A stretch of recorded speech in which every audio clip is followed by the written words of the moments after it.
السلام علیکم ګرانه هیوادوالو، خدای دې وکړي چې ټول روغ جوړ او خوشحاله اوسئ. امید لرم چې ژوند به مو ښه روان وي.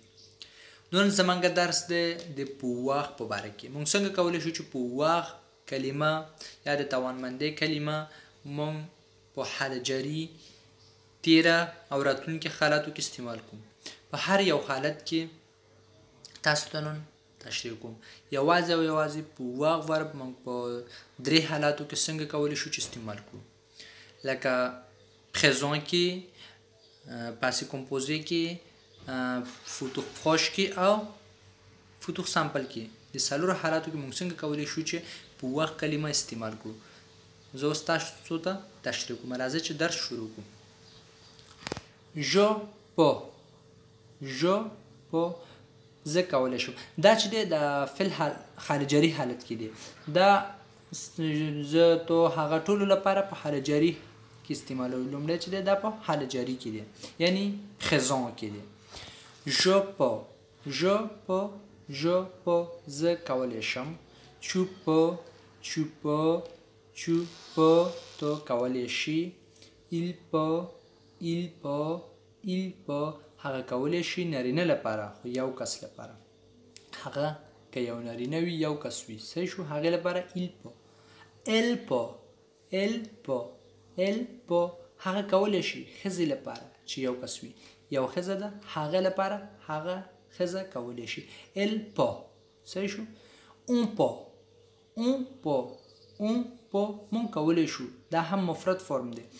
دا داسې دی on peut معنا مونږ کولی شو. دا هر کله چې خبرې کې او مثلا جو په ځای یا مثلا مونږ په ځای دا کلمه اون استعمال کې یو لکه مؤدبه غوندې ښکاري کېږي، خو لیکن مفرد دی. خو لیکن چې دا کلمه تو استعمال کې خلک وایي چې والا د فرانکوفون دی، یعنی فرانسوي ښه پوهېږي.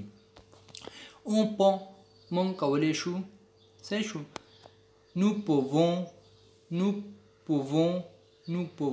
مونږ کولی شو. مونږ کولی شو. جمع لپاره یو نه زیات کسان، یو دوه درې څلور پنځه کسه وي چې مونږ کولی شو. nous pouvons. vous pouvez تاسو کولی شئ.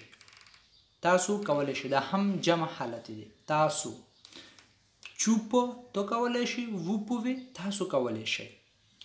ils peuvent هغوی کولی شي نارینه چې هغوی هر څومره وي جمع وي هغوی. هغه نه ګوره، هغوی. هغه لپاره il peut، هغوی لپاره ils peuvent، او ښځو لپاره elles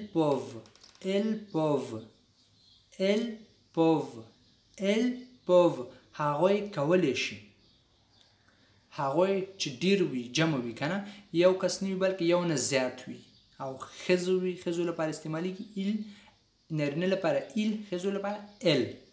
صحیح شو. اوس راځئ چې اوس تیر حالت کې وګورو چې دا د تیر حالت کې څنګه استعمالوی شو.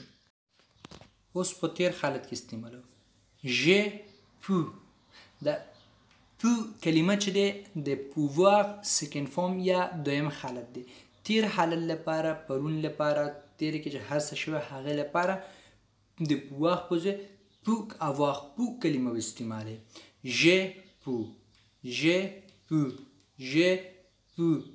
ما کولی شو. صحیح شو. tu as pu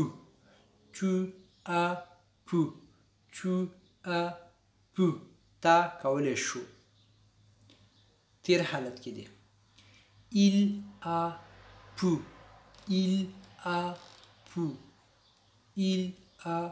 pu هغې کولی شو. نارینه لپاره، یو کس لپاره، مفرد فارم لپاره دی. elle a pu هغې کولی شو. صحیح شو. ښځې لپاره تیر حالت کې.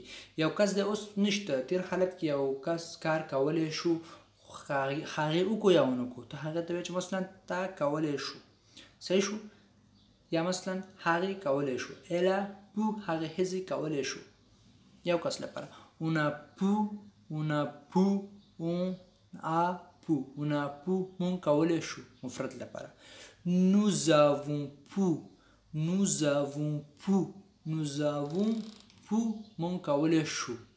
مونږ کولی شو. Vous avez pu. Vous avez pu. Vous avez pu. تاسو کولی شو. Vous avez pu. تاسو کولی شو. Ils ont pu. Ils ont pu. Ils ont pu. هغوی کولی شو.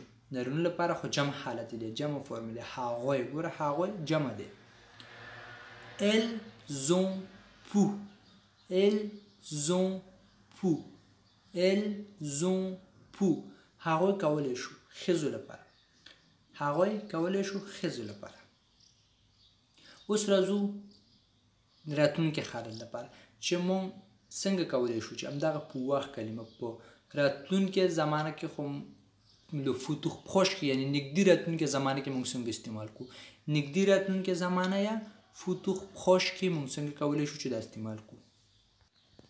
دا جملې چې دي دا اوس په فتوح پخوش کې دي. مونږ مخکې یو ویډیو جوړ کړی و چې هلته مونږ تشریح کړی و چې فتوح پخوش څه شی دی، کوم وخت استعمالیږي او څنګه جملې پکې جوړولی شو.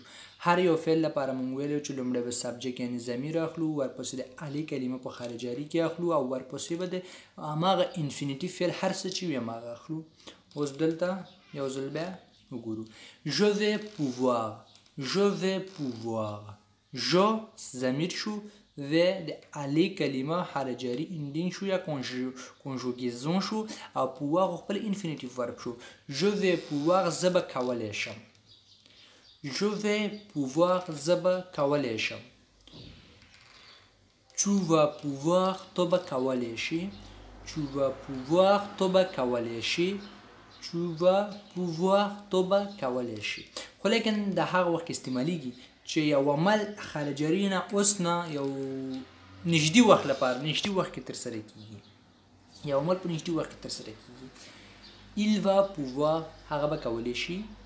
Il va pouvoir هغه به کولی شي نارینه لپاره یو کس مفرد فورم دی. Il va pouvoir هغه به کولی شي. Elle va pouvoir هغه به کولی شي ښځې لپاره استعمالیږي. Elle va pouvoir. Elle va pouvoir هغه به کولی شي. On va pouvoir. On va pouvoir. On va pouvoir مونږ به کولی شو.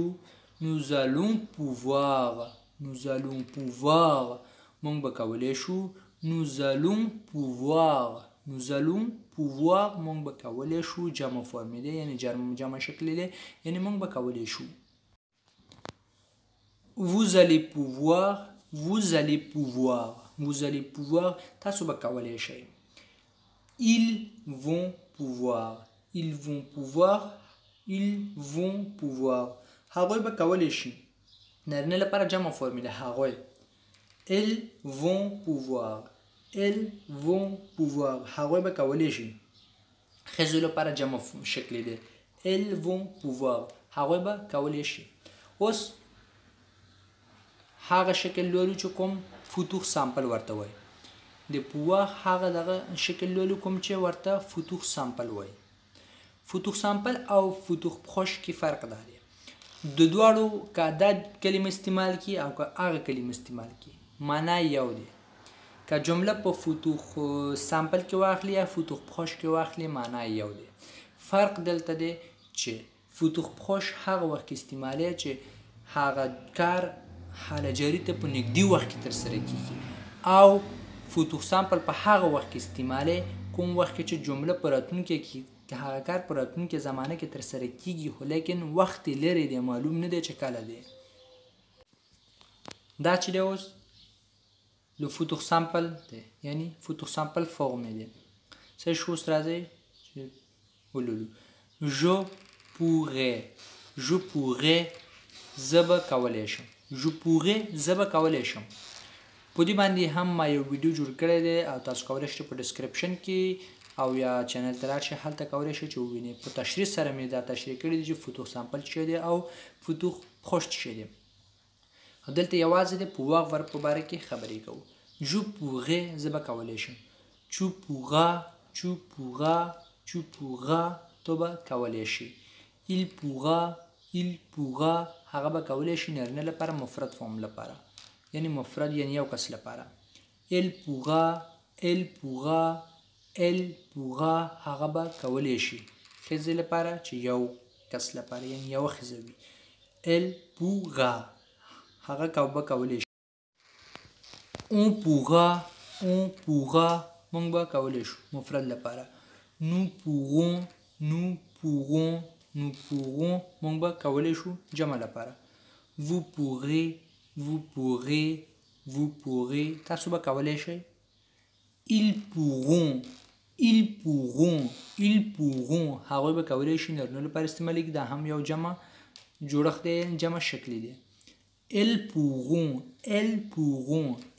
pourront هغوی به کولی شي ښځو لپاره استعمالیږي دا هم جمع شکل دی elles pourront صحیح شو elles pourront دا هم ښځو لپاره استعمالیږي هغوی به کولی شي دا هم جمع شکلی دی دا زموږ درس امید لرم چې ورباندې پوه شوي یاستئ که چېرې کوم مشکل لرئ تاسو کولی شئ په کمنټ کې راته ولیکئ او په راتلونکي ویډیو کې به تاسو لپاره ځواب درکړم او راتلونکي ویډیو د هماغې په باره کې جوړ کړم که چېرې ویډیو مو خوښ شو نو لایک او شیر کړئ او خپل نظر په کمنټ کې راته ولیکئ تر راتلونکي ویډیو پورې خدای مو سپارم په مخه ښه ژوند ولرئ په مخه